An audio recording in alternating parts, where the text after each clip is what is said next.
આપણે પવિત્ર ભૂમિમાં જન્મ્યા છે જ્યાં દાનમાં દીકરા દેવાયા હોય, જ્યાં સાધુને જમાડવા દીકરાને ખાંડણીએ ખાંડવામાં આવ્યા।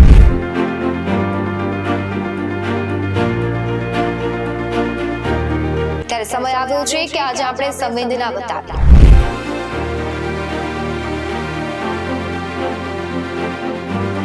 તો ખરેખર તો આપણે આવા ભાગ્યાઓને સહાયરૂપ થવાની જરૂર છે।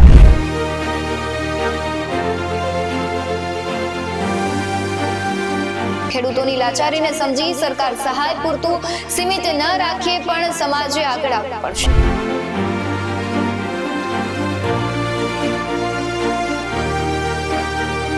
વસુદેવ કુટુંબની ભાવના સાથે જીવતા ભારતીયો અને એમાં પણ આપણે તો ગુજરાતીઓ જેની નસ-નસમાં દયા ભાવના અને સંવેદનાઓ અખૂટ વહેતી હોય છે। આપણે પવિત્ર ભૂમિમાં જન્મ્યા છે જ્યાં દાનમાં દીકરા દેવાયા હોય, જ્યાં સાધુને જમાડવા દીકરાને ખાંડણીએ ખાંડવામાં આવ્યા હોય। આજે પણ રોટલા અને ઓટલા માટે અનેક ધાર્મિક સ્થળો તે ગુજરાતમાં જાણીતા છે, એમાં પણ સૌરાષ્ટ્રમાં ખાસ કરીને। અને એવું પણ કહેવામાં આવે છે કે કોઈ આપણા પેટની અગન ઠારી હોય તો એનું ઋણ ક્યારેય ના ભૂલાય। આજે માનવતા અને ઋણ ચૂકવવાનો એ સમય આવી ગયો છે। જગતનો તાત આજે પારાવાર મુશ્કેલીનો સામનો કરી રહ્યો છે, ત્યારે જીવતરના દરેક દિવસનો તેને પહાડ જેવડો ભાર લાગી રહ્યો છે। ત્યારે સમય આવ્યો છે કે આજે આપણે સંવેદના બતાવીએ અને રાજ્યના ખેડૂતને ફરી બેઠો કરીએ। ન માત્ર સરકાર પણ રાજ્યના ઉદ્યોગપતિઓ, કારખાનેદારો, સામાજિક સંસ્થાઓ બધાનું આજે કર્તવ્ય બને છે કે આપણે તેમની વહારે આવીએ। નમસ્કાર, BS9 ટીવી ન્યૂઝમાં આપની સાથે હું ભૂપતિ વિશાવડિયા। જગતના તાત પર ક્યાંક કુદરત કૃપાયમાન થયો હોય તેવી પરિસ્થિતિનું નિર્માણ થયું છે। કટાણે વરસી કયું વેર કુદરત વાળતો હોય તે આજે નથી સમજાતું, પણ એનાથી વિશેષ એ છે કે આ સંકટથી ભાંગી ગયેલા ખેડૂતને ઊભા કેવી રીતે કરીશું। સૌ કોઈ જાણે છે કે રાજ્યના ખેડૂતોનો ઊભો અને તૈયાર થઈ ગયેલો સોના સમાન પાક કુદરતના કાળા કહેરથી નષ્ટ થઈ ગયો છે। પાક નુકસાનીની સહાય હાલ રાજકીય પાર્ટીઓ તેમની માંગ કરી હતી અને ત્યારે સંવેદના બતાવી સરકારે પણ ટેકાના ભાવે ખરીદીમાં વધારો કર્યો છે। પણ શું ખેતી માત્ર જેના 7/12માં નામ હોય એ જ કરે છે? તો તેનો જવાબ છે ના। સૌ કોઈ જાણે છે કે આજકાલ જેને ખેતરો છે તે ધીમે ધીમે નોકરી ધંધા તરફ વળી રહ્યા છે।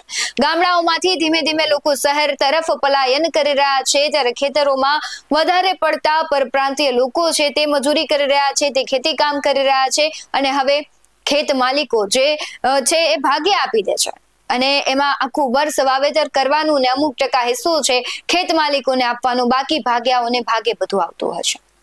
પણ નુકસાન થાય ત્યારે ભાગ્યના હાથમાં કશું નથી આવતું, તેને નુકસાન પણ ભોગવવાનો વારો આવે છે, સરકારી સહાય તેમને નથી મળતી। તો ખરેખર તો આપણે આવા ભાગ્યાઓને સહાયરૂપ થવાની જરૂર છે।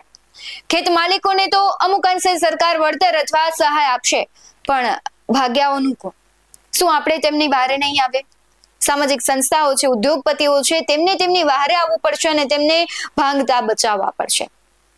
વિપક્ષ ખેડૂતો સહિત આવા ભાગ્યાઓને લઈને પણ સહાયની માંગ કરી રહ્યું છે, કારણ કે કમોસમી વરસાદથી આમની પણ કમર તૂટી ગઈ છે। ખેડૂતોની લાચારીને સમજી સરકાર સહાય પૂરતું સીમિત ન રાખે પણ સમાજે આગળ આવવું પડશે। સમાજના સદ્ધર લોકોએ ખેડૂતોની મદદ કરવી જોશે અને આજે તારું મારું બધું છોડી આપણું દુઃખ સમજી સહભાગી બનીશું તો જગતના તાતને પડેલું દુઃખ અમુક અંશે તો આપણે દૂર કરી શકીશું। ગયા વર્ષે દિવાળી નજીક કમોસમી વરસાદ વરસ્યો હતો, ત્યારે BS9ની ટીમ દ્વારા અલગ અલગ વિસ્તારોમાં જઈને ખેડૂતો, ભાગ્યાઓ અને પરપ્રાંતીય મજૂરો છે તેમની મદદ કરવામાં આવી હતી। કપડા તથા મીઠાઈ અને સૌથી મહત્વની વાત એ છે કે તેમના દુઃખને અમે વાચા આપી હતી। એક પ્રયત્ન કર્યો હતો કે આપણે છે તેમના દુઃખ, અત્યારે જે કમોસમી વરસાદ પડ્યો છે તેમને કેટલું નુકસાન થયું છે અને કદાચ એ અવાજ સરકાર સુધી પહોંચે અને સરકાર તેને સહાય કરે તેવો અમે પ્રયત્ન કર્યો હતો। ત્યારે હાલ પણ BS9ની ટીમ ખેડૂતોની વ્યથાને વાચા આપવાનો પ્રયાસ તો કરી જ રહી છે, કર્તવ્ય કરી જ રહી છે અને BS9નો ધર્મ છે કે ખેડૂતો સહિત જે પણ લોકો છે જેમના પ્રશ્નો છે તેમનું કોઈ સોલ્યુશન નથી આવતું, તેમને અમે એક પ્રયત્ન કરીએ કે તેને વાચા આપી અને સરકાર સુધી પહોંચાડીએ। અને છેલ્લા 2 દિવસથી આપણે જોઈએ છે કે ઉદ્યોગપતિઓ છે તે ખેડૂતોની મદદ કરી રહ્યા છે। મૂળ બાદલપુર ગામના અને અમદાવાદ સ્થિત સૌરાષ્ટ્રના ઉદ્યોગપતિ દિનેશ કુંભાણી ખેડૂતોની વારે આવ્યા છે। પોતાના વતન સહિતના 4 ગામના જે કમોસમી વરસાદથી જે પાક ગુમાવનારા ખેડૂતો છે તેને પ્રતિ હેક્ટર 11,000 રૂપિયાની માતબાર સહાય ચૂકવવાની તેમણે જાહેરાત કરી છે। આ જાહેરાતથી બાદલપુર, સાંખળાવદર, સેમરાળા અને પ્રભાતપુર ગામના 1200 થી વધુ ખાતેદારોમાં દિવાળી જેવો હાલ માહોલ સર્જાયો છે। ત્યારે એક વિનંતી ખેત માલિકોને પણ છે કે તમને તો સરકાર મદદ કરશે અમુક અંશે, પણ તમારા ભાગ્યને ભાંગવા નથી દેવાના. તમે તમારી જાતને તેની જગ્યાએ મૂકીને જોજો. આજે એ સમય આવી ગયો છે કે આપણે પણ ઉદારતા દર્શાવીએ અને તેમની વારે આવીએ. ખાતેદારો છે તેમને અમુક અંશે સહાય કરશે સરકાર, પણ સમગ્ર જેનું દુઃખ છે તો કોઈ નહીં દૂર કરી શકે. આ કુદરતી આપદા છે અને કદાચ કોઈ પ્રયત્ન કરે તેમ છતાં પણ 100% તો ક્યારેય કોઈનું દુઃખ કોઈ હરી જ નથી શકતું.